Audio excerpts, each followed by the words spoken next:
안녕하세요. 최근에 나온 경제 지표들 또 시장 움직임 때문에 머릿속이 좀 복잡하셨죠? 네, 그렇죠. 연준 금리 결정부터 시작해서 유가, 또 우리 증시랑 환율까지 신경 쓸 게 한두 가지가 아니니까요. 맞아요. 그래서 오늘 저희가 살펴볼 이 심층 분석 보고서가 딱인데요. 이런 좀 혼란스러운 정보들 속에서 길을 찾는 데 도움을 줄 만한 그런 날카로운 시각들을 담고 있습니다. 네, 같이 한번 핵심만 뽑아서 명쾌하게 정리해 보시죠. 네, 좋습니다.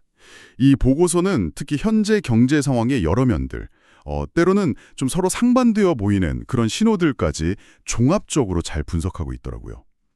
오늘 저희 목표는 이걸 바탕으로 지금 시장의 가장 중요한 맥락이 뭔지, 또 이 변동성 속에서 뭘 주목해야 하는지, 그리고 투자 관점에서 실질적으로 뭘 고려해야 할지 이걸 좀 명확하게 이해하는 겁니다. 좋습니다. 자, 그럼 이 보고서가 제시하는 첫 번째 핵심 분석, 그 연준의 정책 방향부터 시작해 볼까요? 네, 역시 가장 큰 관심사는 미국 연준이었죠. 그 파월 의장이 물가 상승 위험, 또 고용 둔화 가능성 이 두 가지를 동시에 딱 언급하면서 신중한 속도 조절을 이야기했어요. 사실 시장은 내심 좀 더 빠른 금리 인하 이걸 좀 기대하는 분위기였는데 맞아요. 의외로 파월 의장이 주가가 상당히 높다 이런 발언까지 해서 시장이 잠시 했죠. 이 보고서는 이 상황을 어떻게 보고 있나요? 네, 이 보고서가 딱 주목하는 지점이 바로 그 부분입니다. 그러니까 시장의 기대랑 연준의 실제 발언 사이의 이 온도 차이. 보고서는 연준이 데이터 보고 결정하겠다 이런 원론적인 입장을 반복한 것 같지만 그 뒤에는 시장이 좀 간과하기 쉬운 그런 중요한 고려사항들이 숨어 있다고 분석해요. 예를 들면 전체 고용 지표는 아직 괜찮아 보이잖아요. 근데 보고서는 특정 산업의 고용 둔화 조짐이라든가 아니면 구인 건수 감소 같은 이런 선행 지표들이 이미 나타나고 있다. 이 점을 지적합니다. 그럼에도 연준이 섣불리 정책 전환 신호를 안 주는 이유는 과거의 섣부른 완화 정책이 인플레이션을 다시 확 키웠던 경험, 그것 때문이라고 보고서는 강조하고 있습니다. 그렇군요. 그러니까 겉으로 보이는 발언 톤뿐만 아니라 그 결정 배경에 있는 연준의 고민, 또 과거 경험까지 읽어야 한다는 거네요. 네, 맞습니다. 그럼 이 보고서 분석대로라면 금리 인하 기대감은 이제 접어야 하는 걸까요? 꼭 그렇지는 않습니다. 보고서는 금리 인하 기대 자체가 사라졌다기보다는 그 경로에 대한 시장 전망이 수정될 필요가 있다. 이렇게 지적해요. 그러니까 V자형의 급격한 인하가 아니라 좀 더 완만하고 어쩌면 중간중간 멈출 수도 있는 그런 점진적인 하향 경로를 예상해야 한다는 거죠. 경로의 문제군요. 네. 이게 투자자에게 시사하는 바는 명확합니다. 금리 인하 기대감만으로 확 올랐던 소위 금리 민감주들 있잖아요. 네네. 이런 주식들은 이제 실질적인 실적이나 성장성을 증명해야 하는 그런 시험대에 오를 가능성이 높다는 겁니다. 보고서는 이런 국면에선 단기 반등 후에 좀 숨고르기를 거치면서 펀더멘탈에 따라서 주가 차별화가 나타날 거다. 이렇게 예상하고 있습니다. 그렇군요. 금리 인하 속도에 대한 눈높이를 좀 조절해야 한다. 이 말씀이네요. 그렇죠. 이런 상황에서 보고서는 어떤 투자 전략을 제안하고 있나요? 좀 구체적으로요. 보고서는 균형하고 위험 관리를 핵심 키워드로 제시합니다. 그러니까 특정 스타일에 너무 치우치기보다는 꾸준한 이익 성장이 기대되는 성장주랑 또 안정적인 배당을 주는 가치주나 배당주, 이걸 좀 적절히 섞어서 포트폴리오 안정성을 높이는 전략을 권고하고요. 특히 보고서가 강조하는 실질적인 조언 중 하나는 앞으로 발표될 중요한 고용지표나 물가지표, 이런 거 발표 전후로는 변동성이 커질 수 있잖아요. 네, 그렇죠. 그럴 때는 미리 투자 비중, 그리고 포지션 크기를 의식적으로 좀 조절하는 게 현명하다는 점입니다. 불확실성에 좀 적극적으로 대비하라는 거죠. 연준 분석만으로도 벌써 고려할 점이 많네요. 자, 그럼 다음으로 넘어가서요. 최근 다시 좀 들썩이는 국제 유가 상황. 이건 이 보고서가 어떻게 보고 있는지 한번 보죠. 이틀 연속 올랐는데 미국 원유 재고 감소 소식도 있었고 또 이라크, 베네수엘라 같은 곳의 지정학적 공급 불안 요인도 언급되고 있고요. 네, 보고서도 단기적인 유가 상승 요인들이 분명히 있다고 인정합니다. 특히 그 미국의 주간 원유 재고 발표는 시장 심리에 바로 영향을 주죠. 하지만 보고서는 이런 단기 변동 요인이랑 중장기적인 수급 펀더멘탈은 좀 분리해서 봐야 한다고 강조해요. 분리해서요? 네, 예를 들어서 이번 재고 감소가 뭐 일시적인 건지 아니면 추세적인 수요 증가의 신호인지 이걸 좀 따져봐야 한다는 거죠. 보고서 분석에 따르면 현재로서는 후자보다는 전자의 가능성에 좀 더 무게를 두고 있습니다. 그렇다면 보고서는 유가의 추가 상승은 좀 제한적일 거다. 이렇게 보는 건가요? 네, 그럴 가능성이 높다고 분석합니다. 단기적인 공급 차질 우려에도 불구하고 국제에너지기구 IEA나 미국 에너지정보청 EIA 같은 기관들의 중기 전망 데이터를 인용하면서 오히려 글로벌 재고가 점진적으로 쌓일 가능성을 지적해요. 아, 재고가 쌓일 수도 있다고요? 네, 즉 세계 경제 성장 둔화 우려가 수요 측면에서 유가 상승을 좀 제약할 수 있다는 분석이죠. 보고서는 특히 중국의 경기 회복 속도가 유가 수요의 중요한 변수가 될 것으로 보고 있습니다. 유가 역시 단기 뉴스에 너무 휘둘리기보다는 큰 그림을 봐야 한다는 말씀이군요. 맞습니다. 투자자 입장에서는 이런 복잡한 유가 전망을 어떻게 활용해야 할까요? 보고서가 제시하는 좀 구체적인 아이디어가 있습니까? 네, 보고서는 유가 자체의 방향성을 맞추는 그런 직접 투자보다는요, 유가 변동성 속에서 안정성을 찾을 수 있는 좀 간접적인 투자 전략에 주목합니다. 예를 들면 정유나 화학기업에 투자할 경우에요, 유가뿐만 아니라 이들 기업의 실제 수익성을 나타내는 정제마진 추이를 반드시 확인하라고 강조합니다. 아, 정제마진이요? 네, 보고서는 최근 유가가 올라도 정제마진이 안 좋아져서 실적이 부진했던 기업 사례를 또 구체적으로 제시하면서 이 점을 뒷받침하고요. 반대로 유가가 하락할 때는 항공이나 해운업종, 비용 절감 효과 기대할 수 있겠죠.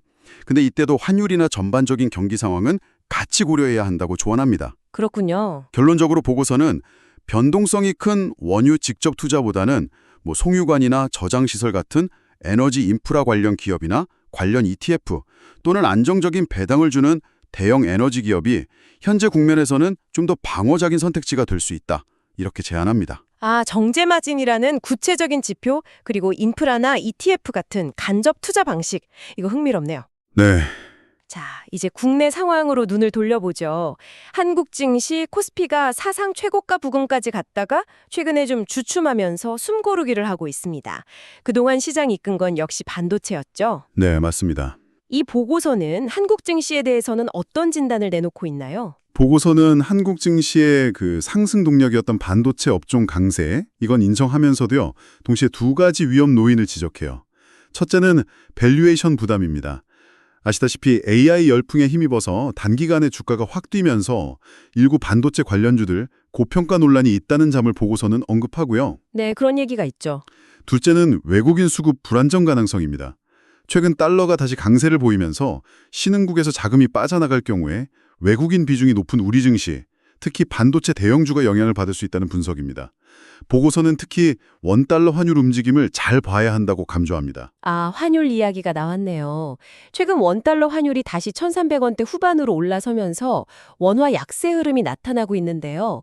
한국은행의 통화정책 방향, 여기에 대해서는 보고서가 어떻게 전망하고 있습니까? 보고서는 한국은행이 기본적인 완화 기조는 유지하겠지만 실제 금리나 시점이나 폭은 매우 신중하게 결정할 것으로 예상합니다. 아무래도 미국의 금리 정책 경로가 여전히 좀 불확실하고 국내 물가 역시 아직 안심할 단계는 아니기 때문이죠.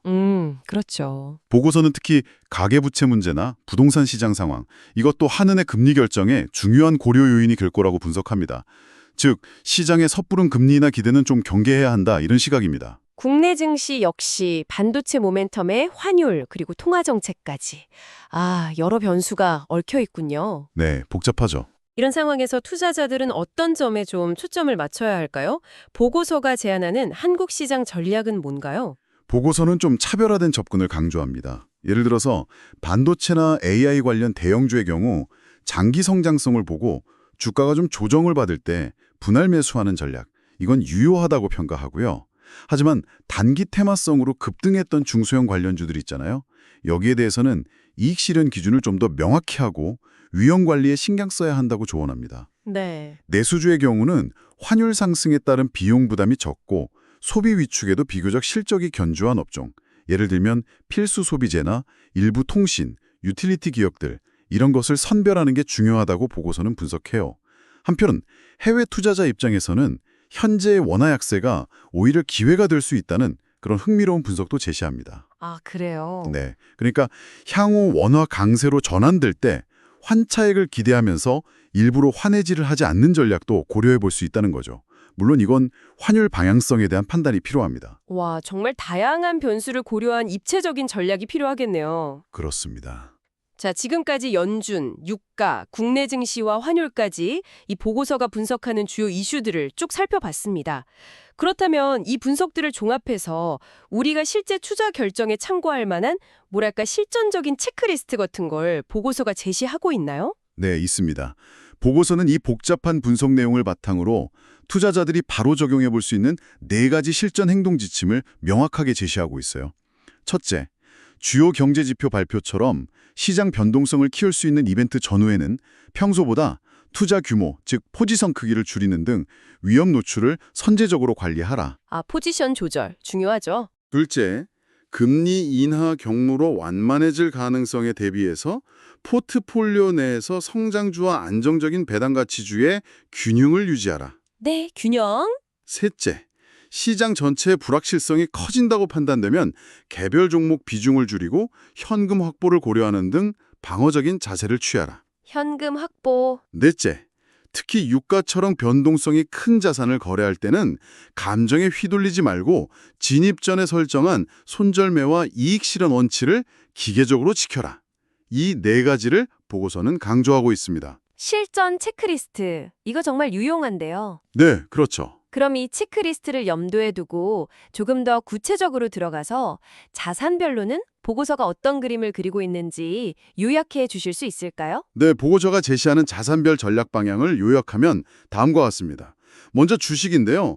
미국 시장에서는 금리 변동성에 좀 덜 민감하고 현금 흐름이 우수한 대형 기술주, 이른바 메가캡 중심의 선별 접근을, 한국 시장에서는 반도체 대형주를 중심으로 하되 조정 시 분할 매수 전략을 권고합니다. 네. 다음 채권은 중장기적으로 금리가 내려갈 가능성을 염두에 두고 투자 기간, 즉 듀레이션이죠.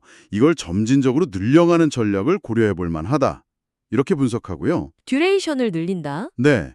그리고 원자재는 앞서 말씀드린 대로 직접 투자보다는 에너지 인프라 관련 ETF 같은 간접 투자가 좀 더 안정적일 수 있다는 시각이고요. 마지막으로 환율은 현자 달러 강세가 좀 지속될 걸로 본다면 해외 자산 투자할 때 환해지를 안 하는 게 유리할 수 있지만 추세 전환 가능성도 항상 염두에 두고 유연하게 대응해야 한다고 조언합니다. 자, 오늘 이 심층 분석 보고서를 통해서 복잡한 경제 현황과 투자 전략을 아주 깊이 있게 파헤쳐 봤습니다. 핵심 내용을 3가지로 요약해 볼까요? 네, 좋습니다. 첫째, 연준은 시장 기대와는 달리 데이터 확인 후 신중 결정, 이 입장을 고수하면서 금리 인하 속도 조절 가능성을 시사했다는 점. 그렇죠. 둘째, 국제 유가는 단기 공급 이슈에도 불구하고 중기적으로는 수요 둔화와 재고 부담이라는 하방 압력 역시 무시할 수 없다는 것. 네. 그리고 셋째, 한국 증시는 반도체 주도 상승 후에 좀 숨구르기에 들어갔고 달러 강세와 외국인 수급 그리고 한은의 통화 정책이 주요 변수로 작용하고 있다는 점입니다. 맞습니다. 이 보고서가 일관되게 강조하는 메시지는 지금처럼 여러 변수가 얽히고 전망이 좀 엇갈리는 상황에서는 어느 한 방향으로 확신하기 어렵다는 거예요. 따라서 특정 시나리오에 과도하게 의존하기보다는 시장 변화에 맞춰서 전략을 수정할 수 있는 균형 잡힌 포트폴리오, 그리고 유연한 대응 능력, 이걸 확보하는 게 그 어느 때보다 중요해 보입니다.